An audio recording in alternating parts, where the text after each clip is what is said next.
안녕하세요. 캡틴 스포츠 분석 프리뷰입니다. 스포츠 토토 혼자 분석하기에는 한계가 있습니다. 이 영상을 통해 조금 더 쉽게 분석에 도움이 되었으면 합니다. 매일 업데이트되는 자료 및 막대한 정보를 무료 공유해드리고 있으니 관심 있으신 분들은 연락주세요. 11-4 V-리그 남자부 KB손해보험 우리카드 프리뷰.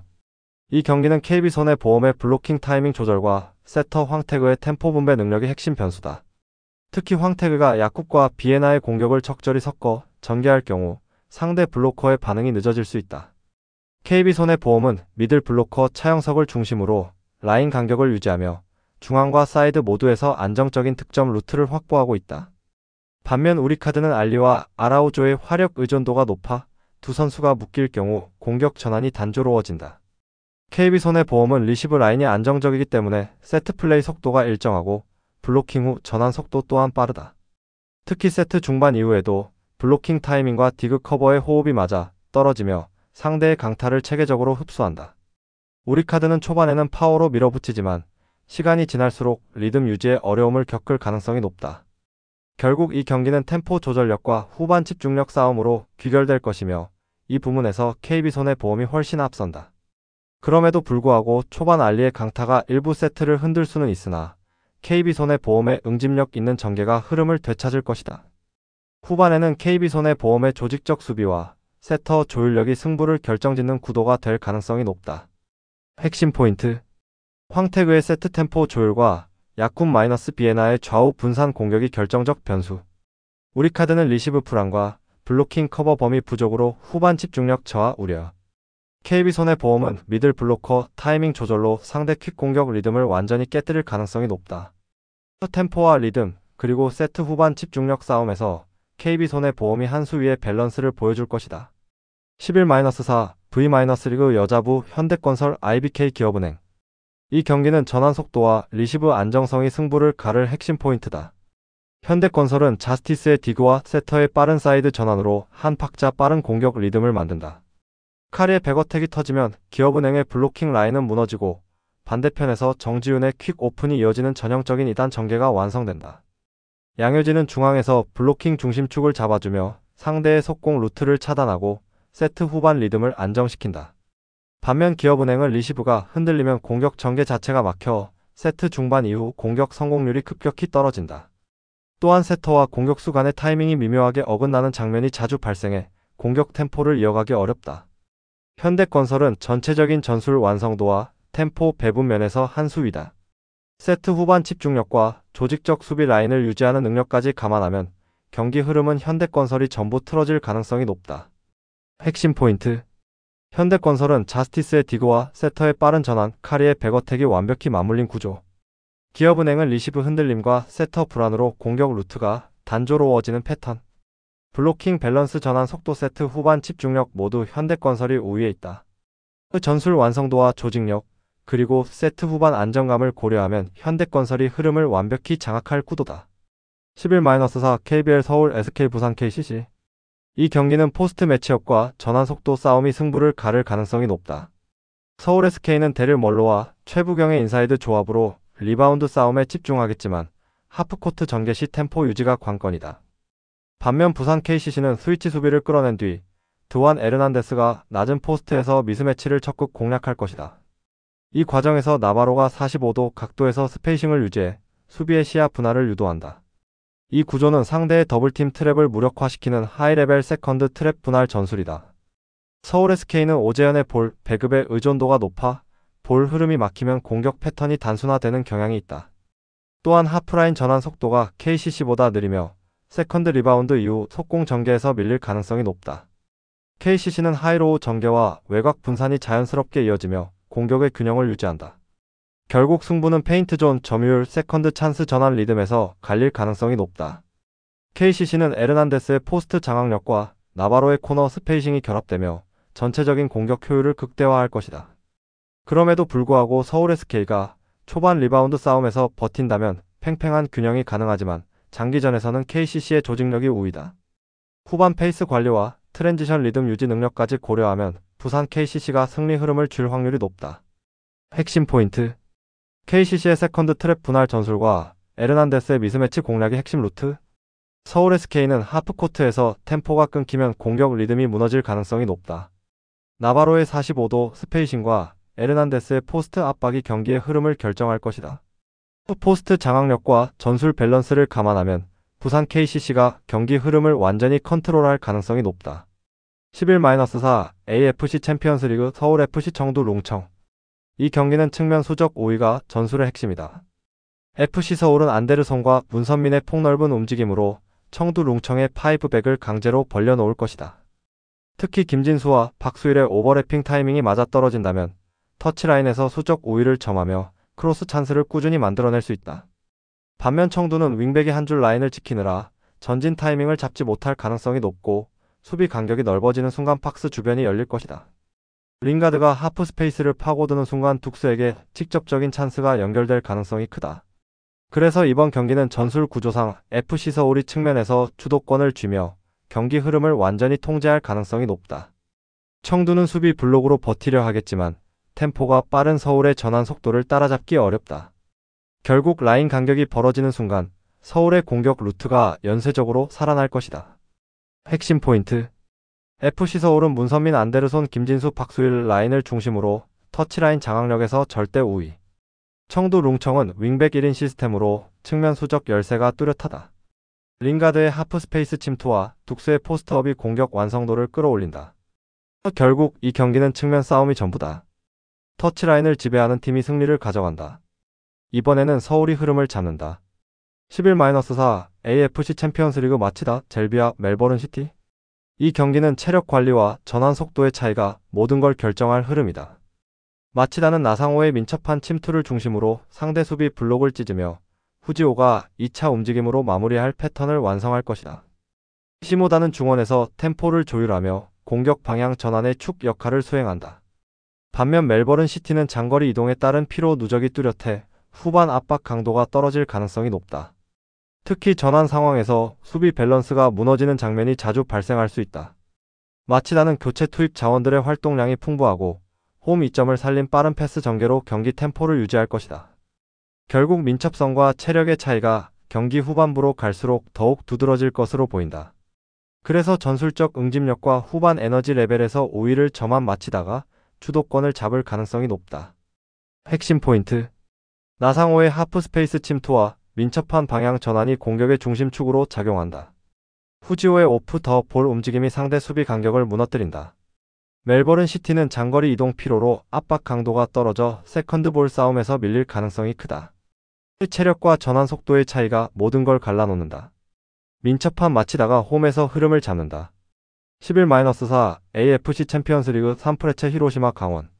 이 경기는 전환 속도와 침투 타이밍 싸움이 될 가능성이 높다.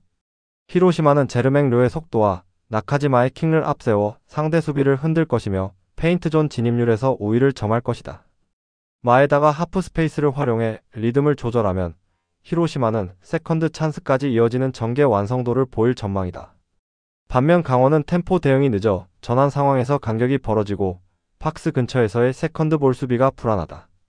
특히 후반으로 갈수록 체력 저하가 누적되면 히로시마의 측면 오버래핑과 중앙 압박이 더 강하게 작동한다. 그럼에도 불구하고 강원이 버티려면 김대원의 역습 루트가 살아나야 하지만 히로시마의 수비 가담 속도를 고려하면 쉽지 않다. 결국 이 경기는 프리킥과 전환 타이밍에서의 결정력 싸움이며 두 부문 모두 히로시마가 한 수위다. 그래서 경기 초반부터 템포를 장악할 가능성이 높은 쪽은 산프레체 히로시마다. 강원은 수비 블록을 형성해도 제르맹 료의 침투 한두 번의 경기 리듬을 잃을 수 있다. 나카지마의 킥는 강원의 파울 유도, 빈도를 고려할 때 결정적인 득점 루트로 작용할 전망이다. 핵심 포인트.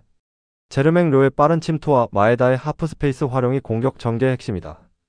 나카지마의 킥는 프리킥 세트피스 상황에서 결정적 변수가 될 것이다. 강원은 수비 간격이 벌어지고 세컨드 볼 반응이 늦어 전환 싸움에서 밀릴 가능성이 높다. 결국 경기 흐름은 속도와 정확도에서 갈린다. 산프레체 히로시마의 전환 속도가 강원의 수비를 무너뜨릴 것이다. 11-4 AFC 챔피언스리그 부리람 유나이티드 FC 상하이. 이 경기는 세트피스와 세컨드볼 장악이 승부를 가를 핵심이다. 부리람은 뮬리치와 장신 수비수 라인을 활용해 상하이의 느린 대인 전환 타이밍을 정면으로 찌를 것이다. 비솔리의 측면 크로스 타이밍이 빠르고 세컨드 지점에 무회 안타가 대기하는 형태의 루틴이 반복된다. 특히 상하이 하이강의 세트피스 수비가 흔들릴 경우 불이람의 타점 싸움 한 방이 경기의 흐름을 완전히 바꿀 수 있다. 상하이는 점유율을 가져가겠지만 페널티 박스 안에서는 공중 경합에서 밀리며 실점 리스크가 크다. 그리고 포백 뒷공간에 대한 커버가 늦어질 경우 뮬리치가 뒷공간 침투로 결정적인 찬스를 만들어낼 가능성이 높다. 결국 리바운드 볼과 공중 경합에서 누가 집중력을 유지하느냐가 경기의 향방을 결정할 것이다. 불이람은 피지컬 우위를 기반으로 상하이의 세컨드 볼 허점을 파고들며 경기 흐름을 끌어올릴 가능성이 크다. 핵심 포인트. 상하이 하이강의 세트피스 수비는 대인 마크 전환이 늦어 세컨드 실점 가능성이 높다. 불이람의 뮬리치는 헤더보다 뒷공간 침투에 강점이 있으며 오늘 경기에서 결정적 장면을 만들 카드다. 세컨드 볼 집중력과 피지컬 우위를 결합한 불이람의 공중전이 경기의 주도권을 가져올 것이다. 세트피스 한 방과 세컨드 집중력에서 불이람이 앞선다. 타점 싸움의 우위가 승부를 결정할 것이다. 11-5 AFC 챔피언스리그 알사드 SC 아라흘사. 이 경기는 압박 라인의 높이와 전환 타이밍이 모든 변수를 결정한다.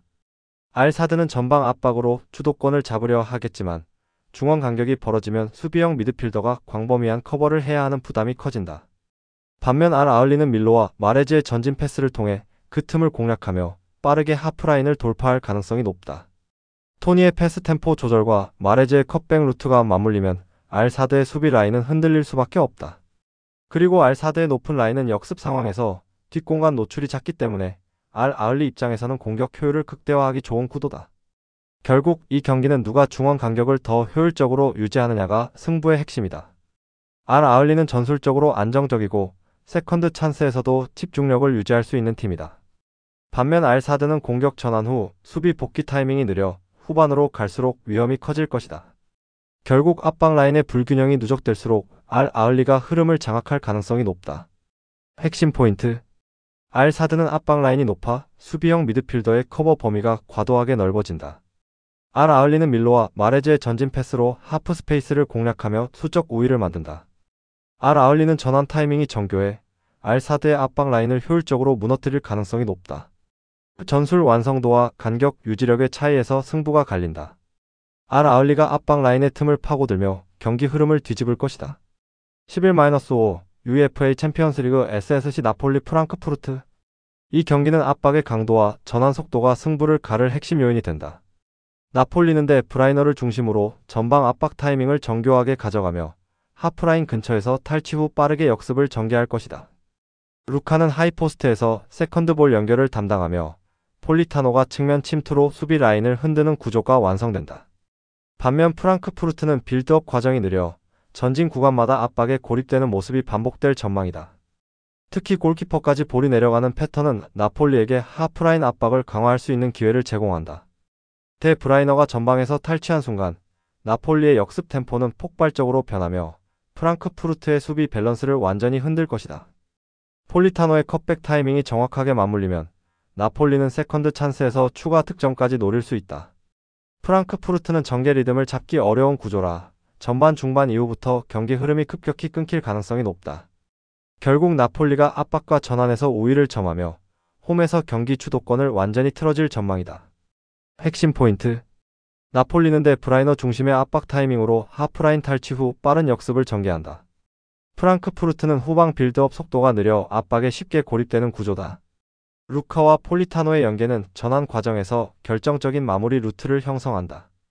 경기 리듬을 주도하는 압박 템포와 전환 타이밍 모두 나폴리가 앞선다. 결국 경기의 주도권은 나폴리가 가져갈 것이다.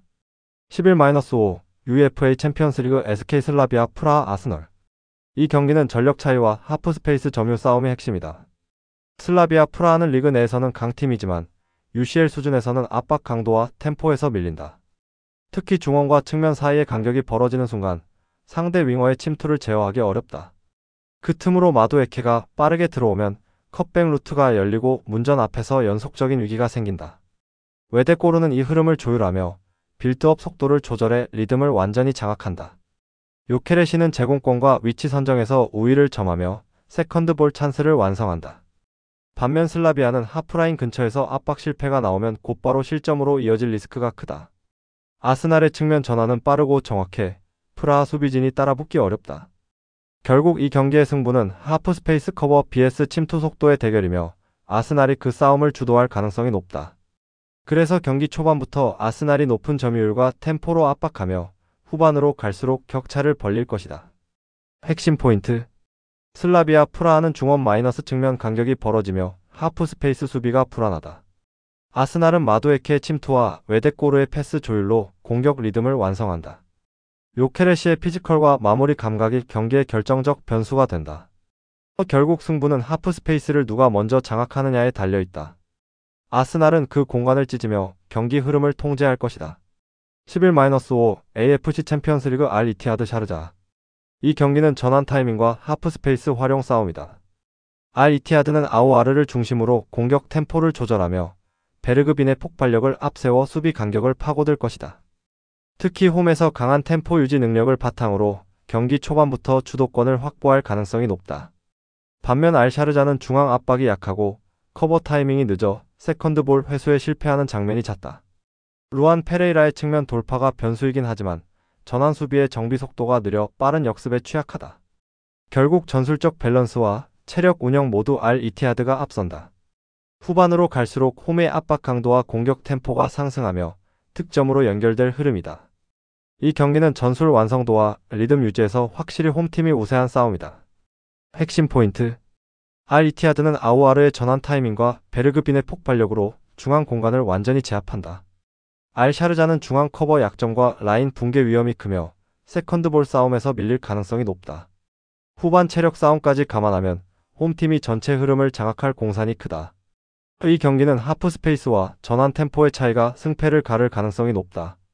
11-5 UEFA 챔피언스리그 파리 생제르맹 바이에른 뮌헨.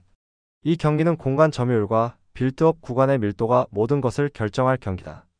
파리는 볼이 있는 지역마다 다수의 선수를 배치해 패스 옵션을 늘리고 점유와 압박을 동시에 유지할 것이다. 덴벨레와 바르콜라가 측면에서 폭을 넓히면 루이스가 중앙에서 연결고리를 잡아 전개 방향을 유연하게 조정한다. 이 전술은 볼을 중심으로 경기 흐름을 설계하는 구조이며 상대 수비를 자연스럽게 끌어당겨 공간을 만든다. 반면 뮌헨은 빠른 템포의 역습을 노리겠지만 중앙 빌드업이 막힐 경우 측면 롱패스에만 의존하게 된다. 파리의 압박 타이밍이 정교하게 맞아떨어진다면 뮌헨의 볼 점유는 전진보다 회피에 가깝게 변할 것이다. 결국 이 경기의 흐름은 볼 주변의 숫자 싸움과 세컨드볼 반응 속도에서 갈릴 가능성이 높다. 파리는 홈에서 이 구조를 완성도 높게 구현하고 있으며 경기 후반으로 갈수록 점유율 격차가 뚜렷해질 전망이다. 핵심 포인트. 파리는 볼 중심 지역에 다수의 인원을 배치해 수적 우위를 확보한다. 덴벨레 바르콜라의 폭넓은 움직임과 루이스의 템포 조율이 전개 밸런스를 유지한다. 뮌헨은 중앙 점유가 밀리면 측면 의존도가 심화되어 공격 효율이 떨어진다. 결국 승부는 볼을 가진 쪽이 아니라 볼 주변을 지배하는 쪽이 이긴다. 파리가 그 주도권을 잡을 것이다. 11-5 UEFA 챔피언스리그 리버풀 FC 레알 마드리드. 이 경기는 단순한 화력 대결이 아니라 측면 속도전과 페널티 박스 내 세밀함의 싸움이다. 레알 마드리드는 비니시우스와 음바페의 콤팩트한 연계 플레이를 통해 리버풀의 포백 라인 사이 공간을 무너뜨릴 준비가 되어 있다. 벨링엄이 하프라인 위에서 볼을 받아 전진할 때 레알의 공격 전환은 이미 속도를 한 단계 끌어올린다. 리버풀은 살라와 소보슬러이를 중심으로 반격을 시도하겠지만 수비에서의 간격 유지가 어렵고 전환 타이밍이 한 박자씩 늦다. 특히 레알의 측면 컷백 루트가 반복되면 리버풀 수비는 점차 박스 안 정렬이 무너질 가능성이 높다. 레알은 템포 조절과 전환 리듬 모두에서 우위를 점하고 있으며 경기 후반으로 갈수록 더 많은 찬스를 만들어낼 것이다. 결국 이 매치는 비니시우스의 침투와 음바페의 마무리가 완성도를 극대화시키는 전형적인 속도 지배형 전술이 될 가능성이 크다. 리버풀은 초반 압박으로 균형을 맞추겠지만 체력과 간격이 무너지는 순간 레알의 공격이 폭발할 것이다. 핵심 포인트. 비니시우스는 측면 돌파와 컷백 타이밍에서 완벽한 리듬을 유지하고 있다. 음바페는 짧은 공간에서의 피니시 집중력으로 경기의 균형을 바꿀 수 있다. 리버풀은 포백 라인의 간격 유지가 불안해 빠른 전환 플레이의 약점을 드러낼 가능성이 높다.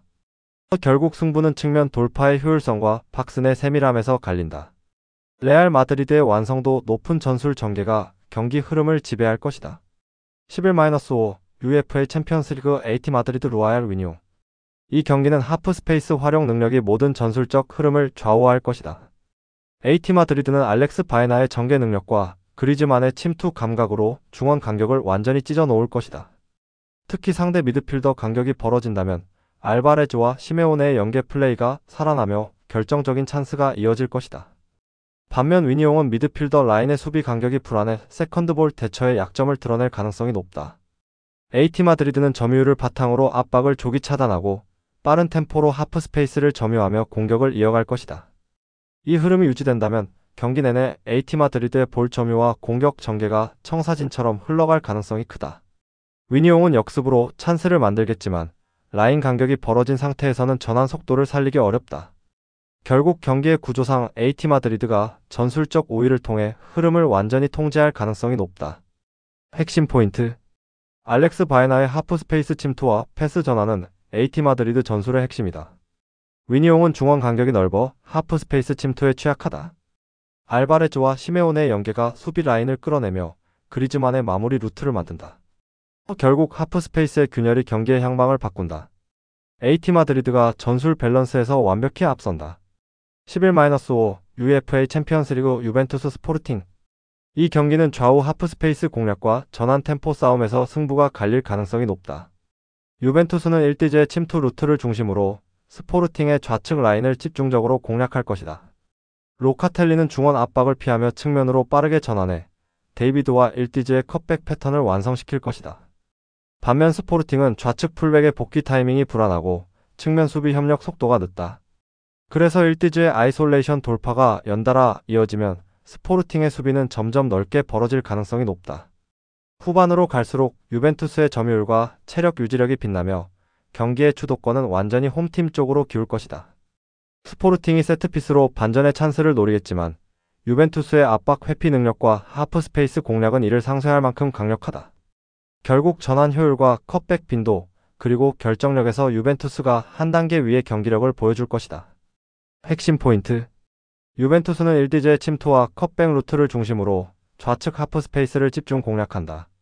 스포르팅은 좌측 풀백의 복귀가 늦어 뒷공간 노출이 빈번하고 수비 간격이 쉽게 벌어진다.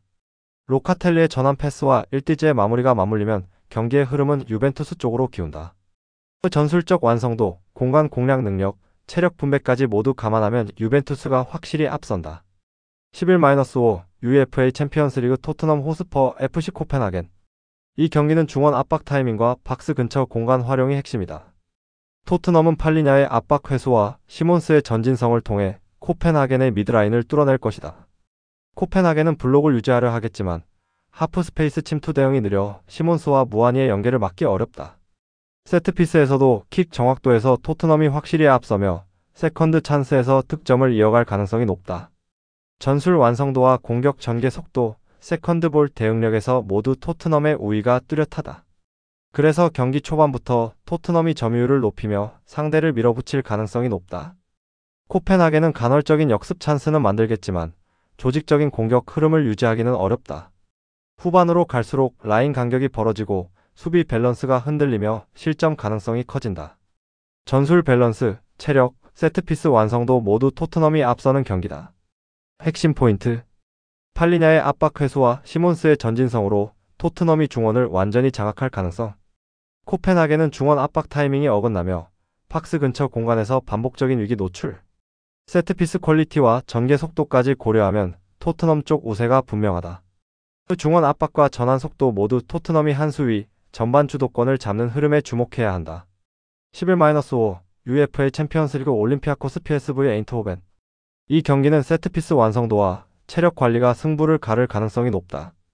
올림피아코스는 코너킥마다 파포스트 침투 루트를 활용해 아인트호벤의 느린 대인 전환을 공략할 것이다. 엘카비의 문전 움직임과 마르틴스의 볼 전환 타이밍이 맞물리면 페널티 박스 내에서 수비 간격이 쉽게 벌어진다. 반면 아인트호벤은 장거리 비행으로 체력적 부담이 누적되어 트랜지션 구간에서 반박자 늦게 반응할 가능성이 크다. 그래서 전반 초반부터 올림피아코스가 압박 강도를 높이며 점유율을 주도할 확률이 높다. 특히 세트피스에서의 제공권 우위를 앞세워 한 번의 상황으로 경기 흐름을 뒤집는 장면이 나올 수 있다. 아인트호벤은 전개 과정에서 볼 순환은 빠르지만 마무리 단계의 침투 완성도가 떨어지는 약점을 안고 있다. 결국 전술 완성도와 체력적 안정감 모두에서 홈팀이 한 수 위의 경기 운영을 펼칠 것으로 보인다. 핵심 포인트. 올림피아코스는 세트피스 상황에서 파포스트 침투와 세컨드 타점 싸움으로 확실한 무기를 갖추고 있다. 아인트호벤은 장거리 이동 후 체력 저하로 인해 후반부 경기 집중력 저하가 불가피하다. 홈의 응집력과 세트피스 효율에서 올림피아코스가 우위를 점할 가능성이 높다. 세트피스와 체력 밸런스 모두 올림피아코스 쪽이 완성도가 높다. 경기의 주도권은 홈이 쥔다. 11-5 UFA 챔피언스리그 FK 보데글림트 AS 모나코. 이 경기는 점유율 싸움과 간격 조절 능력의 차이가 결과를 결정할 전망이다. 보데글림트는 빠른 전환으로 속공 찬스를 노리겠지만 모나코의 미드필드 점유 구조를 뚫기엔 버거울 것이다. 모나코는 미나미노와 골로빈이 중심이 되어 좌우 전환 속도를 높이며 중원에서 패스 루트를 다양하게 가져갈 것이다. 특히 윙백들의 인버티드 움직임이 상대 압박을 무력화시키며 미드필드 지역에서 자연스럽게 수적 우위를 형성할 가능성이 크다. 보데글림트의 포백은 측면 압박 이후 중앙 복귀 타이밍이 늦어 수비 블록 붕괴 위험이 높다. 반면 모나코는 세컨드볼 회수 이후 빠른 템포로 재전개를 시도하며 하프라인을 기준으로 경기의 리듬을 주도할 가능성이 크다. 특히 후반에는 안수파티의 돌파력과 발로군의 침투가 더해져 상대 수비를 뒤흔들 시점이 찾아올 것이다. 전술 완성도, 점유율 유지, 후반 교체 카드의 질까지 감안하면 모나코가 한 수 위의 경기 운영을 펼칠 가능성이 높다. 핵심 포인트. AS 모나코는 인버티드 윙백 전술로 중원 점유율을 높이며 하프 스페이스 공략에 강점을 보인다. 보데글림트는 측면 압박 이후 수비 전환이 늦어 상대의 스위칭 플레이에 흔들릴 가능성이 크다. 후반 교체 카드 안수파티의 돌파와 미나미노의 연계 플레이가 경기 흐름을 바꿀 변수로 작용할 것이다.